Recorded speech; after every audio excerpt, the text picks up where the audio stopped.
Baylor 38, BYU 24.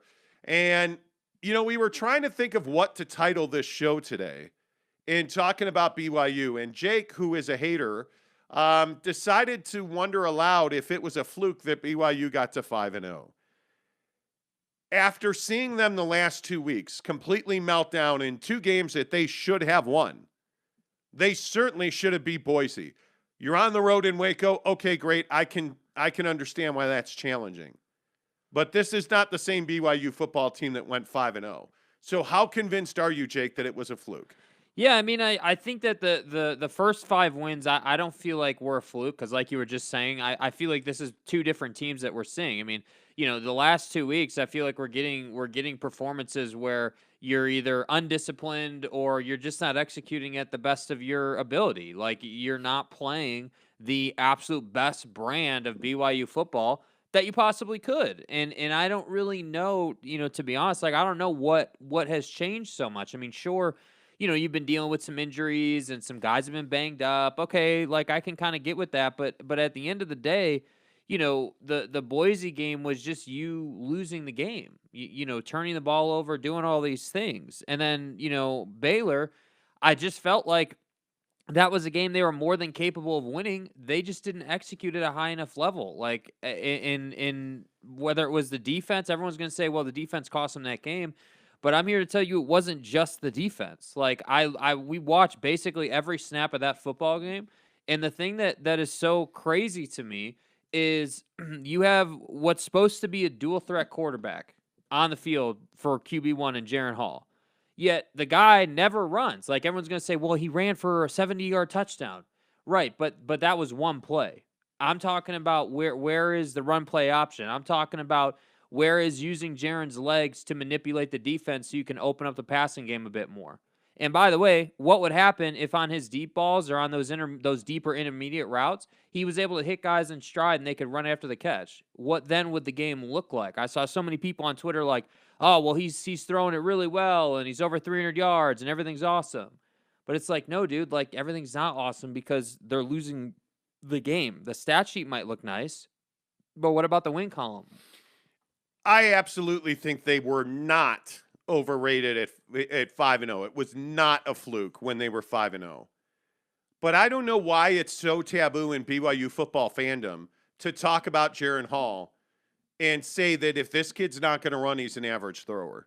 Like if you go to the numbers in the Baylor game, Jaren Hall was 22 of 31, 342 with a touchdown. Hey, those are really good numbers, right? But at what point were they ever in danger of winning this game? Now, you want to talk about the offensive line. You want to talk about the defense. Those are all issues. Absolutely. I'm here to talk about the quarterback. And I'm telling you right now that Jaren Hall is damaging Tyler Allgeier's season. He is limiting Tyler Allgeier's ability to run the football because he is not a mobile quarterback. He is a pocket passer who has some mobility outside of the pocket, but does not want to run the football. And on the play that you talked about where he ran for that long touchdown, Yeah. that was very clearly the best example of exactly what I'm about to describe. It's on my Twitter account, The Monty Show, Monty, The Monty Show. The Baylor defense does not at all calculate that Jaren Hall's going to run the ball. Not even a little bit. They don't account for it. They don't worry about it. And you could see on that play the defensive end just absolutely collapsed and sold out 100% to stop Tyler Allgeier. And so nobody even looked at Jaren Hall to keep the ball. He went untouched for that touchdown run. And it was a great play. Why are we not seeing more of him running the football? Why is it so ungodly and just terrible to ask, well, what happened to the mobile quarterback who, led this team largely to a 4-0 record and just disappeared? Because this is not the same quarterback. And we consider and talk about how he threw for 342 yards, and oh my God, Jaren Hall cannot throw underneath, mainly because there's 11 Baylor Bears underneath within 10 yards of the line of scrimmage on Saturday. We've seen that 2 weeks in a row. Yeah. Now, Boise had zero respect for Jaren's ability to throw the ball short or intermediate or to the boundary, and they were willing to give up the home run ball because they know that even if you give up a 50-yard play through the air, the opponent is well aware that you're going to struggle in the red zone, that you're going to struggle to be efficient underneath, and that you're going to struggle to run the football because they're going to flood the box. Yeah. And it's all because your quarterback is not mobile and your quarterback is not efficient or effective enough as a passer at this point in his career to beat you with his arm.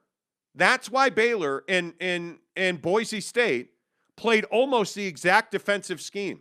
They almost mirror each other. This is not rocket science. If you're going to have a quarterback stand in the pocket and deliver the football, it needs to be Baylor Romney. It does not need to be Jaren Hall. Now, if you want to run Jaren Hall and you want to get him mobile and you want to get his legs going, hey, great, I'm all for Jaren Hall being your starting quarterback. But if we're simply going to have Jaren standing in the pocket throwing the football, I'm not that interested in that. Yeah, I think your best point is that it affects other people too. It's not just a thing where it's like, oh, well, Jaren's not playing to his full potential. I mean, the effects on Algier, the effects, frankly, the effect it has on the offensive line and the job that they're asked to do. I mean, again, you're talking about the entire defense, literally all 11 guys being within 10 yards of the line of scrimmage. I mean, I don't know about you guys, but what does that say to me? A, we don't respect the deep ball. B, we're selling out to stop Tyler Algier. And C, because we have all 11 guys within 10 yards of the line of scrimmage, you're not throwing the intermediate crossing route.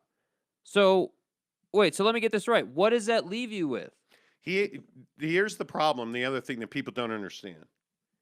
Jaren Hall runs the ball 8 times for a grand total of 25 yards, which you look at the one play, that was 65 yards on its own. Yeah, that's not good. They ran according to the box, they ran for a total of 67 yards rushing, which seems a little off, but when you really look at how many yards they lost, I mean, it was not good. Well, in the breakdown you had on Twitter, you can see that the entire defense is flowing to the football. It was the particular play was Baylor's defense. Yeah, Baylor's defense was an option play where Jaren wasn't even considering running the football. I mean, it was always going to Algier, and the defense knew that, which is why it seems so weird in the box score to have 67 yards. But think about all those plays where you got hit behind the line of scrimmage. Loss of 1, loss of 2. Doesn't seem like a lot at the time, but that adds up. Those are negative yardage plays. And the thing is, you talk about this. I was tweeting this, and the avalanche of hate and anger. I don't know how Jaren Hall has become some mythical figure that's untouchable and beyond reproach.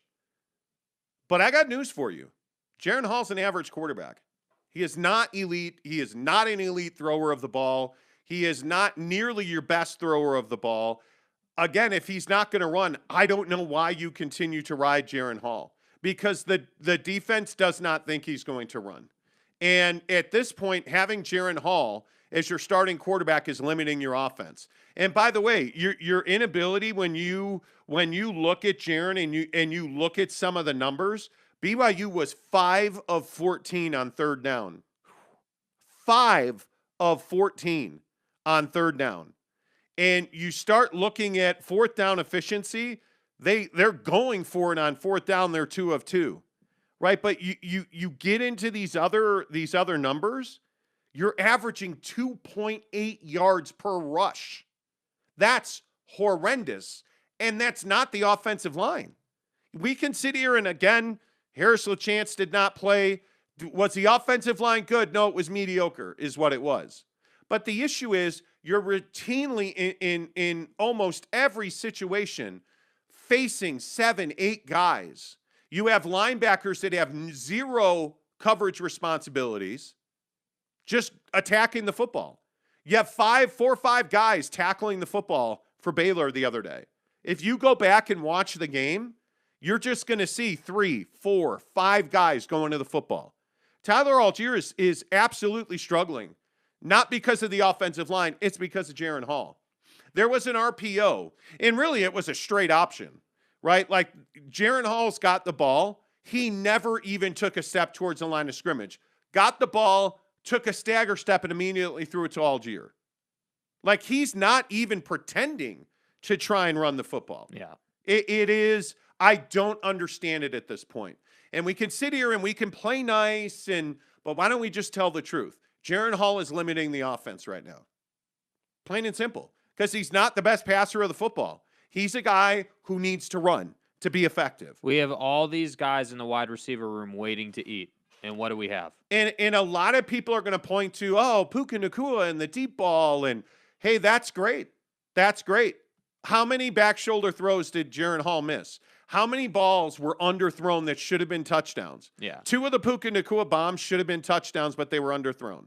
Had his guy by a step at least. I'm telling you, Jaron Hall is a good quarterback. He's not a great quarterback. He's not an elite passer.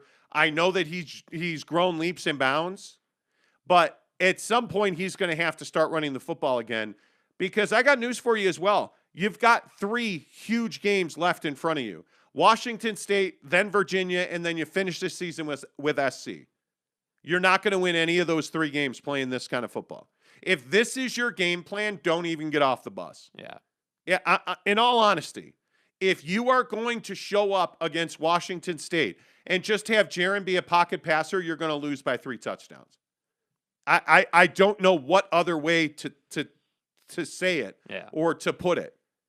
You're just not going to affect. You have no space to play football, and I'm not trying to be Mr. Negative, but the facts are the facts. Why are BYU fans so married to Jaron Hall? I'm struggling to understand it, because it's frustrating to me. I agree with everything you're saying. It's so frustrating. I'm with it. Spencer Morgan says, what does Utah football have to do to get their image on the stream? Well, become the biggest story in football, and we'll put you on the stream. And we have. There are thumbnails of BYU on our channel, but they're not the biggest story in football right now. BYU losing at Baylor is a much bigger story than Utah winning. With all due respect to Utah, who we're going to talk about in a minute, that's a great win. That's not as big as the BYU loss. Yeah. Jeff Clausen says it's all the depth, guys. If Jaron doesn't run, he's not the same QB. It's like making Taysom Hill not run. Yeah. I don't understand it. And I'm quite sure that he's just physically not. One of 2 things. He's not able to take a hit right now, or he does not want to take a hit right now. Either way, I don't care. It's limiting the offense to have Jaron Hall just be a pocket passer. I just don't understand why the coaching staff is willing to take anything less than the best player at the position.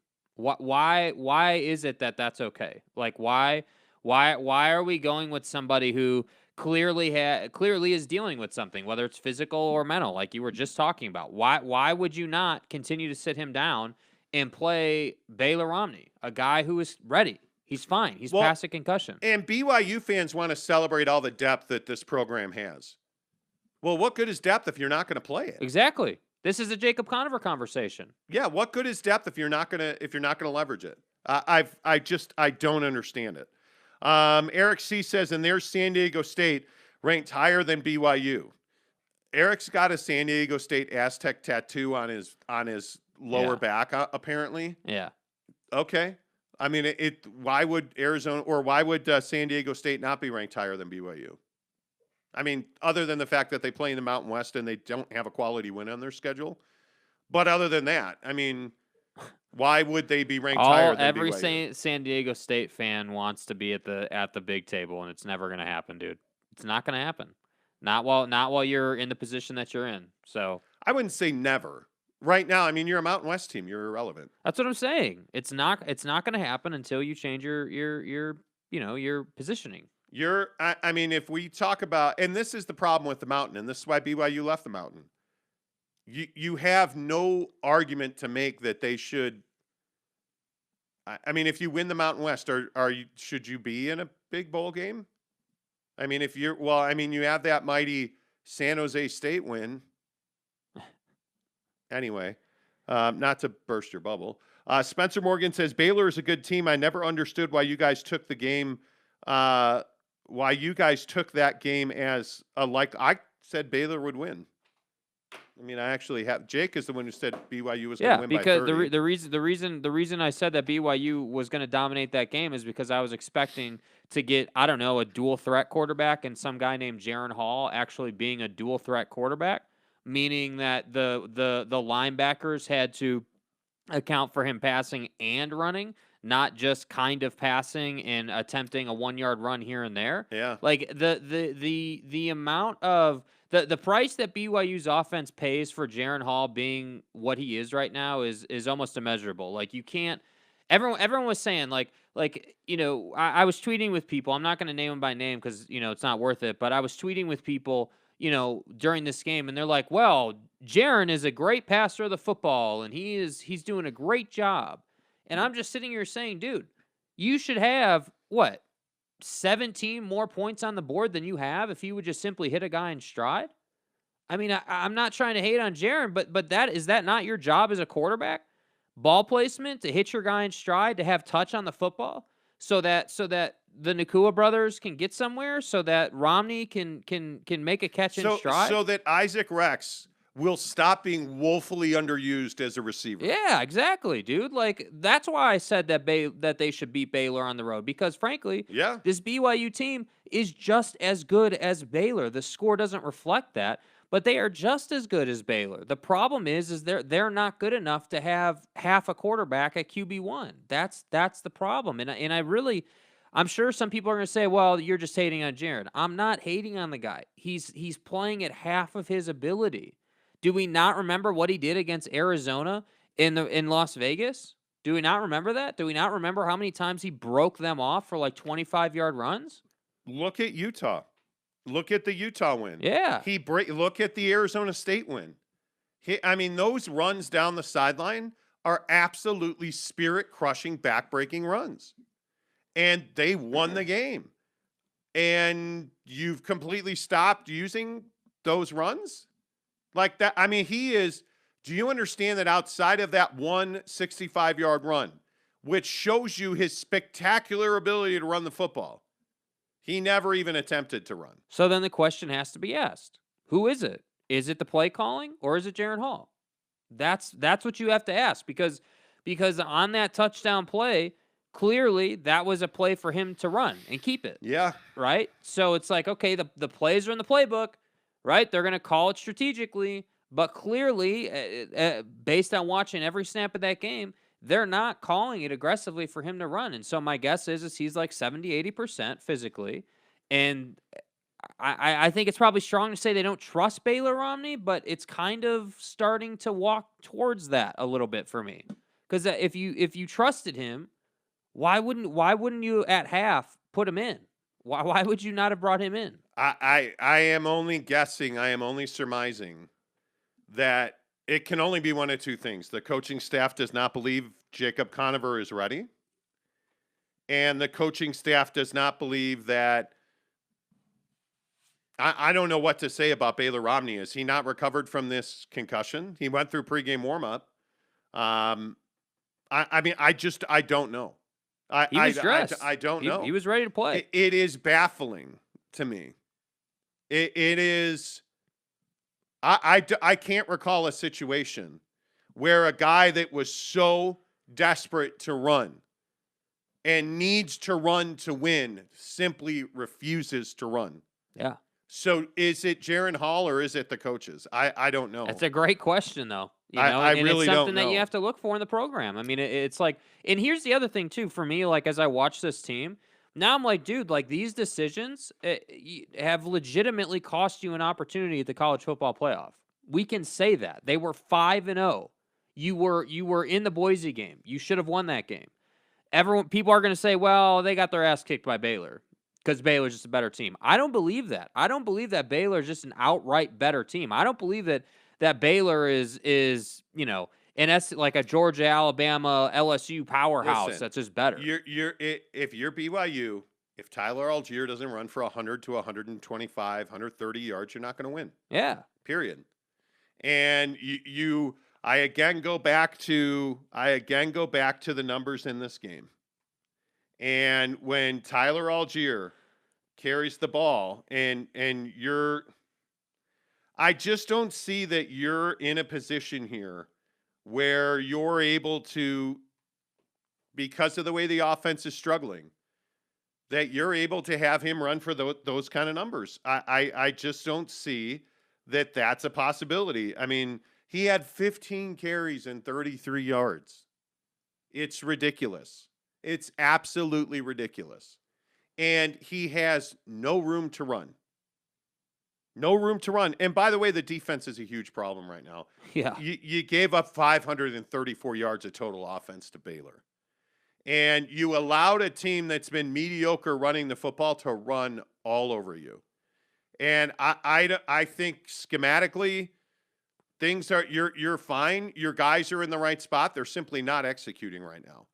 And I think a lot of that is that you are trying to compensate for the secondary that can't cover me.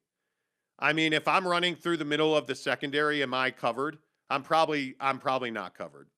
It is so frustrating to watch this BYU secondary struggle against basic route combinations. And I mean out, left, middle, in. Like if you throw a double move at BYU, it's a touchdown every single time. Because their DBs can't cover it. And I don't know. I don't know why that is. I don't know why guys in that BYU secondary don't have very good ball skills. I don't know why guys in this BYU secondary do not communicate. They don't have good instincts either. You know, you watch, you know, how long it takes them to break on a pass or instinctually like knowing where the football could go. Like, but see, I'll disagree with you on one thing. And you know, I've had the great fortune of covering a lot of football coaches, but Jim Harbaugh said something to me once that has stuck with me. Insecurity is the single biggest enemy of instincts. And when you are insecure and you are not confident about what you are seeing in front of you, it absolutely squashes your instinct. And to me, that's what it looks like. When you have guys falling over each other to try and intercept a ball that you absolutely need to have picked off, and it hits the ground, that's a problem. When you have guys turning the wrong way, when you have a corner that looks to my eyes like he thinks he has help over the top and there's none. Now, is that a communication problem or they're just not on the same page or they're not prepared? I don't know. The secondary for BYU is crippling this defense. Because you're getting quality linebacker play. You are getting, I don't know how else you can describe this. The way Ben Bywater's playing. Yeah. I mean, the way that guys like, you know, Peyton Wilger, Chaz Ayu, the linebackers are around the football and they're most of the time in the right spot. But I think they're playing so far off the line of scrimmage, they're finding themselves in open space, one-on-one with the ball carrier far too often. And, yeah, it's just baffling to me. I could go on and on, but I'm not going to. Yeah. This is a shockingly bad turn of events for BYU football. And it's the loyalty that they are showing to Jaren Hall. Because that's the only word that I can think of. Yeah. The loyalty that BYU coaches are showing to Jaren Hall is incredibly frustrating. Because you either want to win football games or we want to be nice folks. Well, I say you be both and you do what's best for the guys on the field and you play a quarterback that's fully capable. Because again, when Jaren Hall's 100% and he can run and he can pass, he's your starting quarterback. But the guy can't run right now. And from what I understand, and I know it's HIPAA and I get it, right? There's a drop in the machine that says it's HIPAA. I think that's HIPAA. But anyway, the point is, I understand that we don't talk about guys' injuries openly. That's HIPAA. Okay, cool. If he's not running, that better not be a choice. That better not be schematics. That better not be, well, you know, we feel like we're a better offense with him in the pocket. Because if it is, you should be fired. I mean, it's incompetence. So what is it? Is it the kid is hurt, or is it complete incompetence? Well, I know just about every coach on that staff. Trust me, it's not incompetence. I'm telling you, Jaren Hall is physically unable to take hits. And I think one of the things, and I know I got my ass handed to me for this as well, he's injury prone. He's injury prone. At what point you're going to just have to embrace that about Jaren Hall? The guy gets out of bed and he's injured. Yeah. Right? I mean, the guy eats lunch and then they put him on the injury report. You have to check it before you wreck it. Uh-oh, he's got a paper due. Look out. He's going to have elbow tendonitis. Like, that's just who this guy is. Some guys are just injury prone. Jaren Hall's injury prone. Oh, he can't run? Okay, I'm Team Baylor Romney all day. Yep. Period. All right. Let's get some of your comments in here. Let's see. Chris Karn says, morning, fellas. I hate sports today. BYU and the Chicago Bears. Good talk. Good talk. We're going to get to the Chicago Bears in a minute because they didn't do something that really, really disappointed me. Jeff Clausen says part of that is probably because he's the first QB to beat Utah in a while. So your process is defined by your emotions then. Yeah, I think that's the point he's trying to make is that Jaren, beat Utah and all of a sudden he's a folk hero. Yeah. Gabe Ledley, good morning to you. He says, congrats on 600, my guys. Thank you. Thank you, Gabe. Today is our 600 show. So that's amazing. Yep. Yeah, I don't even know what to say about that. Like, been doing the show like 5 years now? More than that, I guess. I don't know. I mean, with some long breaks for when we were on the radio, but yeah, I mean, we started doing this show October 1st of 2015, I guess. Okay, so almost 7 years then. Almost 7 years with a couple of years off in between there. Yeah. For radio that we were doing. So yeah, I guess it is 5 years-ish. Yeah. Yeah, 600 shows. Pretty good. Pretty good. Appreciate you noticing that, Gabe. Larry Pilgrim says, so what are you saying is Hall is exposed? I think he's an average thrower of the football is what I'm saying. Yeah, I think versus Baylor, when you need a guy to be a dynamic thrower of the football when you're playing a good defense, when you're not playing Utah State, when you're playing like Baylor, when you're playing these good teams, you can't have a guy out there who's not 100%. You've watched 2 weeks in a row as a defense has taken away 2 of your 3 levels. Underneath and intermediate are just not options for Jaren Hall. He is being productive, throwing the ball deep down the field. He is getting large chunks of yardage. And it's mainly because there's no respect for the underneath.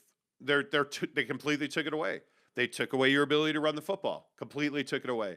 Tyler Algier is one of the best running backs in the country. And we're not seeing it. And the BYU coaches are settling for that.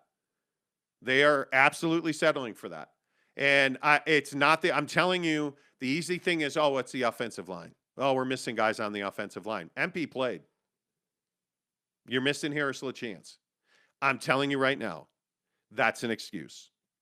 That's an excuse. And by the way, if you're getting hard pressed and they're blitzing you or there are 7 guys, there's no better cure for that than a guy who can just put his foot in the ground and throw the ball out to the sideline. Yeah. Jaren Hall doesn't do that. Yeah.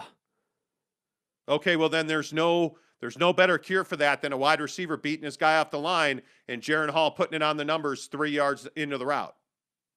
But he doesn't do that. And hey, man, if you on 3rd and 6 can just give me 4 seconds, I can throw a back shoulder fade. Jaren Hall doesn't do that. I don't know what more you need to see from his ability not to do things. His limitations are also the limitations of the entire offense. Because your offensive line is playing some average football. I would agree with that. Well, how do you help the offensive line? Well, you run the ball more effectively. Well, but you can't run the ball more effectively because you have 7 guys in the box. And actually, the sad thing is that it essentially is 10 guys in the box. Yeah. Because they're all right there. Yeah. I mean, the entire Baylor defense, all 11 of them are within, I'd say you have 8 guys within 7 yards of the line of scrimmage. Yes. And then you've got 3 guys, 2 safeties in a corner that was off at 9 and 10 yards. I mean, it's on tape. And why can that corner play that much depth?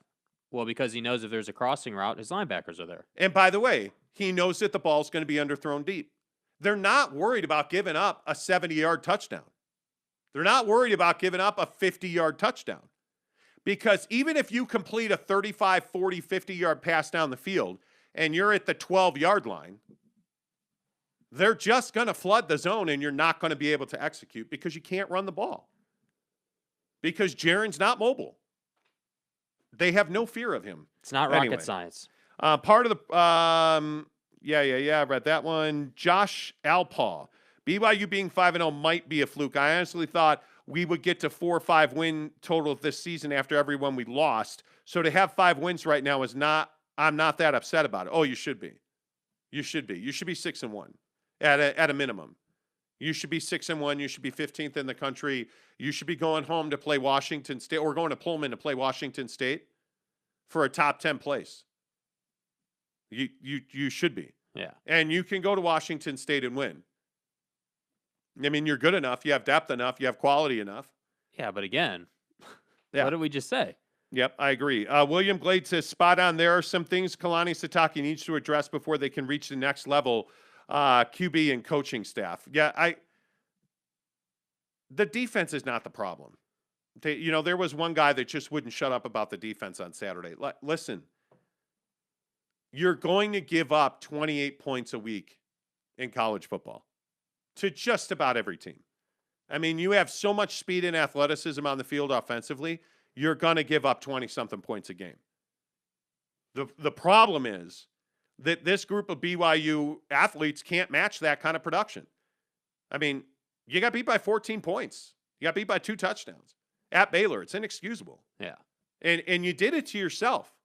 You did it to yourself. Both of these games, you did it to yourself. And that's the most frustrating part. Like, if I was again, I'm not a BYU fan, but if I was a BYU fan, that's what I would be most upset about. Against Boise, on a surface level, you can look at the fumbles, but the Jaren Hall dynamic was still there. They may have won that game if they hadn't fumbled it, right? They may have got away with the Jaren thing at Boise because they're just better than Boise, honestly, and they shot themselves in the foot. But against Baylor, it's just frustrating when you know that the team has more. You know that on the sideline, you've got a guy in Baylor who can absolutely bomb it down the field, but can also thread the needle whenever he wants to. He's able to leverage the talent in the wide receiver room. Yeah.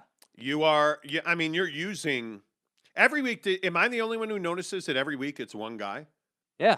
Every week it's Puka Nacua or Gunnar Romney or Isaac Rex will have a big game.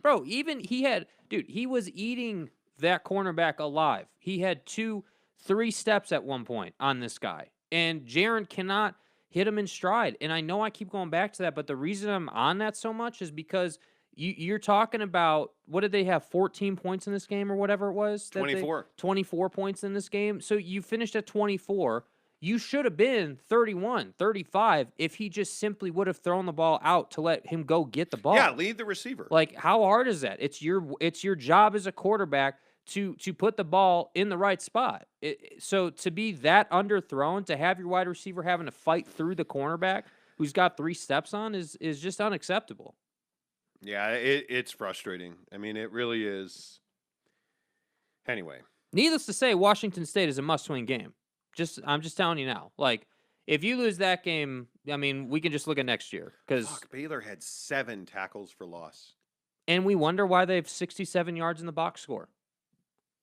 Like, that's crazy. You know what I mean? Like, it doesn't seem like a lot when you're watching the game, but then you get into the box score and you're like, well, there you go. 5 sacks and 7 tackles for loss. 5 sacks and only 2 pass defended. I mean, and you hurried the quarterback 4 more times. Like, I mean, come on. You're making it easy for the defense. It's not in question what they should do. It's not in question. It should be Baylor Romney until Jaren's 100%. James Knight says, forgive my ignorance, but it sounds like BYU got bent over and taken to Pound Town. Yeah, they did. They did. Yeah, pretty much. repeatedly. Yeah, seriously. Mind Axiom says, "What with that receiver core, you need to go with a prolific passer. Yeah. Romney would have taken advantage of those mismatches in the secondary. Yeah, because Baylor Romney is a wonderful thrower of the football, and what that means is he understands time and space. He understands you're not just throwing lollipops up hoping your receiver makes a play. When you have a guy like Puka Nacua in this particular instance, who's got 2 steps, 3 steps on a DB." All you have to do is throw that ball out in front of him, and he's going to score a touchdown. It's that easy. And it's, well, for Jaron Hall, that's just not how he operates. That he's not at that level yet. You can't have loyalty to guys who are underperforming in sports. You just can't do it. Yeah. Barfing Chicken says it takes a careful balance to properly use dual threat QBs. Mendenhall used Taysom like a running back, and look how many times he got hurt. Yeah. But here's the problem. I understand that Jaron Hall is injury prone when you allow him to run, but the issue is he's not good enough at throwing the football to justify having him in there if he's not going to run. Dual threat quarterbacks are what they are, right? And it's why you have depth. But why do you have depth if you're not going to use it? I mean, if the guy's not healthy, you shouldn't. I'm telling you, you can't have him out there. Spencer Morgan says, I'm not sure how. Whoa. I'm not sure how a 5-2 BYU team is a bigger story than Utah team that's the only undefeated Pac-12 team left in conference play, because BYU 2 weeks ago was the 10th ranked team in the country. BYU, and I heard about this all weekend long on Twitter. Talk Utah. Okay, listen. BYU is A, got into the Big 12, B, finally beat Utah, and C, was 5-0 and 10th in the country. Utah, the bye week came at a terrible, great, perfect time because Utah was irrelevant for 2 weeks. I mean, how much Utah football were you even thinking about? Not much. Not much at all. And when you lose the way that they had been losing, and you had a quarterback quit, and I mean, that absolutely, this resurgent story at Utah is a big story. It's not as big as BYU losing 2 straight, and the way they're losing it, and the decision making that's going into them losing it is a much bigger story than Utah. With all due respect, I mean, the Utes are doing well. Utah is not nearly the story that BYU is at the moment. And I know that, Utah fans are going, "Oh, you're kissing the church's ass. You're drinking a blue Kool-Aid. You just want ratings." Well, actually, we don't have ratings on this show, so ratings are irrelevant to us. We're going to talk about what the majority of people in Utah are talking about, and that would be BYU football right now.